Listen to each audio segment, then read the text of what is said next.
अस्सलामुअलैकुम। मैं हूं नूरुल आरफीन सिद्दीकी और आप देख रहे हैं आरफीन नामा। उनके मशहूर मारूफ कॉलम निगार, सहाफ़ी, anchor person, vlogger, YouTuber Javed Chaudhry साहब का एक वीलॉग देखने का इत्तेफाक हुआ जिसमें उन्होंने अपनी कुछ इन्फॉर्मेशन शेयर की। इस्लामाबाद में बैठे होने की वजह से जाहिर है उनकी इन्फॉर्मेशन की सोर्स को, उनकी इन्फॉर्मेशन की ऑथेंटिसिटी को चैलेंज तो नहीं किया जा सकता।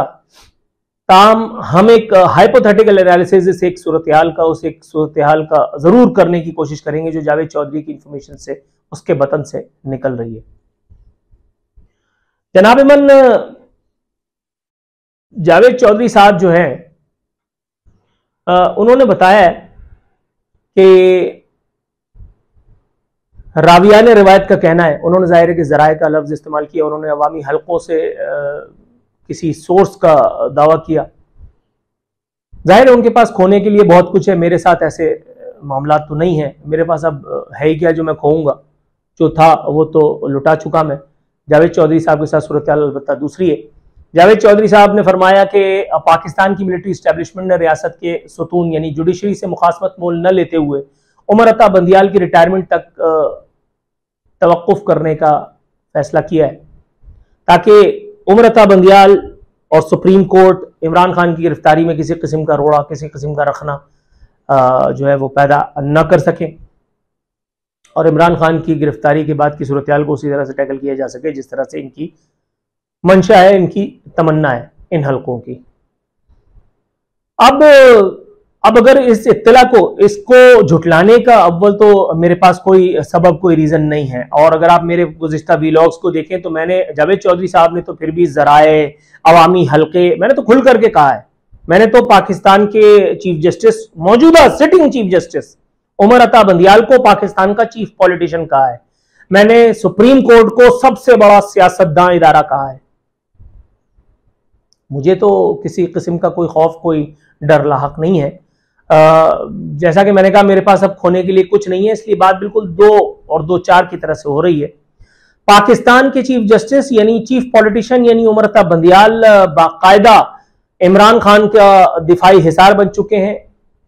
पाकिस्तान का जो सबसे मौक्कर अपने तौर पर इदारा, आइन साज तो नहीं अलबत्ता आइन का बखान करने वाला इदारा सुप्रीम कोर्ट, वो और उसके मशकूक किस्म के फैसले इमरान खान का एक दिफाई हिसार अब तक साबित हुए हैं।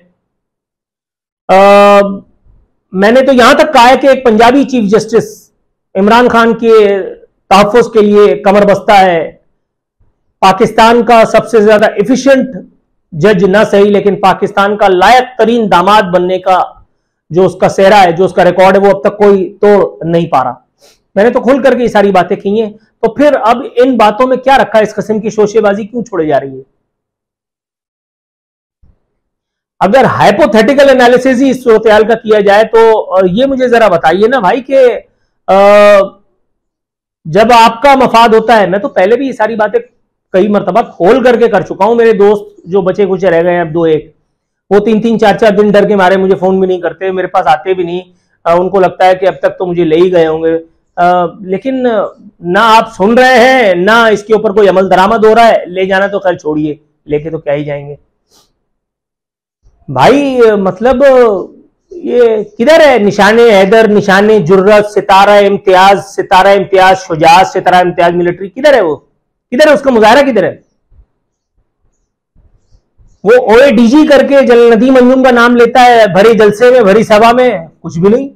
एक प्रेस कॉन्फ्रेंस करने आ जाते हैं वो नदीम अंजुम साहब, उसमें बाकायदा गरज बरस सावन घिरायो करके और उसके बाद फिर चले जाते हैं, फिर उसके बाद कोई पता नहीं। यहां कल शहबाज शरीफ ने परसों बताया कि जी आर्मी चीफ को धमकी, और वो क्या, वो पता नहीं क्या एक मशहूर जुमला है, वो टेक्नोलॉजी से मुताल्लिक है, इसलिए मुझे इसके बारे में कोई मालूमात नहीं है कि वो मिलिट्री चीफ को कोई धमकी शमकी है। वो मतलब नौबत अब यहां तक आ चुकी है कि अब इमरान खान आर्मी चीफ को भी धमकी दे रहा है। तो आर्मी चीफ क्या कर रहा है भाई? मैंने ये पिछली दफा भी सवाल उठाया था। अच्छा, इत्तेफाक से मैं जिस वक्त काम की बात करता हूं ये मेरा माइक जो है वो धोखा दे जाता है। ये अल्लाह ताला का सिस्टम है, इसके बारे में मैं आपको मजीद कुछ नहीं बताना चाहूंगा। मैं स्ट्रेट मुद्दे पर आता हूं कि भाई जब सूरत हाल यहां तक आन पहुंची है तो फिर उठबांध कमर क्या डरता है? ये एटम बम हमने काय के लिए बनाया था? और अगर एटम बम की हिफाजत जो है वो इन हाथों में है कि जो कतई तौर पर फैसला नहीं कर पा रहे, जो फैसला लिखते हुए कांप रहे हैं, राशाज़दा हाथों में अगर हमारी हिफाजत है तो फिर हमारा दिफा कितना महफूज है? पाकिस्तान की सुप्रीम कोर्ट क्या पाकिस्तान की आर्मी या पाकिस्तान की आर्मी एस्टेब्लिशमेंट की इन्फ्लुएंस से दूर थी कभी भी? क्या इन्होंने आपके कहने पे कभी पीसीओ जजेस जो है उसके जरिए से अपनी वजूद पर सवालिया निशान नहीं लगवाया? पाकिस्तान में तो तारीख है। जियाउल हक को भी आपने टंगवाया, वो अपनी मर्जी के फैसले दिलवा करके। वो अदलिया मिलिट्री गठजोड़ से ही हुआ था ना। फिर अदलिया मिलिट्री गठजोड़ के जरिए आपने नवाज शरीफ को बाहर भिजवा दिया, नवाज शरीफ को यानी कि इक्तदार से देश निकाला दिया। वो जीटी रोड घेर करके गाता रहा, मुझे क्यों निकाला, मुझे क्यों निकाला। तो पूछना यह था कि ये आर्मी की जो चेन ऑफ कमांड है ये क्या वक्त के साथ साथ वीक होती जा रही है? खुदा न खास्ता। मतलब बाजवा इक्तदार में आया तो वो फुल जबरदस्त वाली पावर में था, और आप इक्तदार में आए तो क्या आपसे ये सारे फैसले करने के इख्तियार वापस ले लिए गए? इफ एट ऑल वाली बात कर रहा हूं, मुझे मालूम नहीं है। लेकिन असल में अभी तक कोई फैसले सामने नहीं आए ना हुजूर। अभी तक सिर्फ प्रेस कॉन्फ्रेंसेज हो रही हैं। डीजी एसपीआर कभी स्क्रीन घेर के खड़े हो जाते हैं, कहते हैं कि 9 मई हुआ और मंसूबा साजों को नहीं छड्डांगा, मार दियांगा। अबे भाई कब मार दियांगा? वो कलेजा कहां से लाओगे कि जो मारता है? अगर हवाई फायर करने से दिल्ली के लाल किले पे झंडा लगा लो तो वो ठीक है, वो अलग बात है। मतलब ये भी तो आप ही का शाखसाना है पीटीआई की, ये क्या 5th जनरेशन वॉरफेयर। अगर महज दुश्मन के बच्चों को पढ़ाना है करके अगर सिर्फ प्रोडक्शन हाउस से ही बहादुरियां साबित होती हैं तो वो ऐदे वफा ड्रामा और वो दीगर ड्रामे प्रोडक्शन हाउस तो आप लोग अच्छा चला लेते हैं। ये पाकिस्तान के मामला कब चलाएंगे, ये पूछना था। उमर अता बंदियाल इतने बड़े टार्जन है, इतने बड़े मतलब आइकन है कि जिसके सामने आसिम मुनीर साहब आकर के खड़े नहीं हो पा रहे, कि जिसके सामने आकर के खड़े होते हुए जनरल नदीम अंजुम साहब को हिजाब आ रहा है। मैं पूछना ये चाह रहा हूं भाई, मेरा जरा सा छोटा सा एक सेगमेंट होता है या उसका छोटा सा वो एक क्लिप होता है जो सोशल मीडिया पे राउट करता है, वायरल होता है, उस तक की ट्रांसक्रिप्शन बाकायदा यहाँ आईएसआई के कराची सेक्टर कमांडर ऑफिस में जाती है, आप पारा भी जाती है, ये जाती तौर पर मैं जानता हूं। तो मैं जितनी बातें खुल करके और खोल करके बयान कर चुका हूं, क्या ये सब बातें आप लोगों को पढ़ने में नहीं आती? मैं तो उर्दू में बात कर रहा हूं, पंजाबी मुझे आती नहीं, इंग्लिश बोलने का फायदा नहीं है यहां। मैं क्या मिट्टी के माधुओं से मुखातिब हूं, आप लोग वो नहीं है कि जो कभी थे। ये पूछना था। एक पुत्र हटा दे, क्या वो हटा दे नहीं विक दे? वो किधर गया? वो सब जज्बा ईमानी, शौक शहादत, डिसीजन मेकिंग, वो कब होगी भाई? सासू मां का लाडला इतना भारी पड़ रहा है आप लोगों पर। मुझे तो आप ही के एक गुर्गे ने बताया था कि it's not army chief, it's not DG, it's the consortium of who decides. तो वो कंसोर्शियम क्या कर रहा है भाईजान? पाकिस्तान का कौमी मशरूब सत्तू डिक्लेयर हो चुका है। मतलब और कैसे खुल करके बोलूं भाई, ये बताओ मुझे। कानों में क्या मतलब एल्फी डाली हुई है? समझ में नहीं आ रहा, कैसे समझाऊं ये तो बता दो। 9 मई हुआ, जीएचक्यू पे हमला हो गया। तालिबान को भी इतने टाइम दिया था जीएचक्यू पे हमले के बाद जितना इमरान खान को दिया है। इसका मतलब इमरान खान सगा लगता है भाई। वो 400 आदमी का क्या हुआ कि जिनके बारे में मैं गला फाड़ फाड़ करके बताता रहा हूं, जिनके बारे में वो रिपोर्टर ने इस्लामाबाद से खबर भी फाइल की थी जो इमरान खान ने हायर करवाए थे आईएसआई में, उनसे निजात पा ली आपने? मतलब बिल्कुल उलट बातें, बिल्कुल उलट चीजें, बिल्कुल मुतजाद चीजें। 9 मई बुरा लगता है लेकिन बाजवा को बिठा करके बराबर में माइकल जैक्सन चश्मा पहना करके और आपने बाकायदा यौम शोहदा के ऊपर खराज अकीदत पेश किया। ये बाजवा का खोदा हुआ गड्ढा तो है कि जिसमें आप गिरे हैं आज, या नहीं? मेरी बातें कड़वी जरूर होंगी, मैं कड़वा जरूर हूं, लेकिन वो नहीं हूं जो आप समझे। मैं कहता हूं अक्सर, मेरी बातों को आप अगर आप हकीकत के पैमाने पर परखेंगे तो यकीनन इंशाअल्लाह ताला आपको इसकी जो है वो दलील मिल जाएगी। लेकिन हुजूर कुछ कीजिए, क्या कर रहे हैं?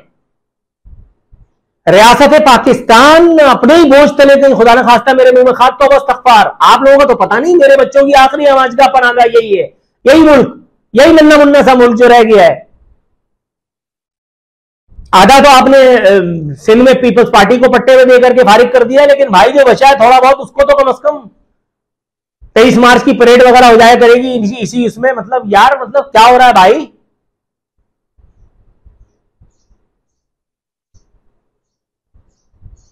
मेरी दुआ है, मैंने कहा हाइपोथेटिकल एनालिसिस कर रहा हूं, मेरी दुआ है कि सूरत इसके बिल्कुल बरक्स हो जो जावेद चौधरी ने कहा। लेकिन क्या आपने जावेद चौधरी को शटअप कॉल दी?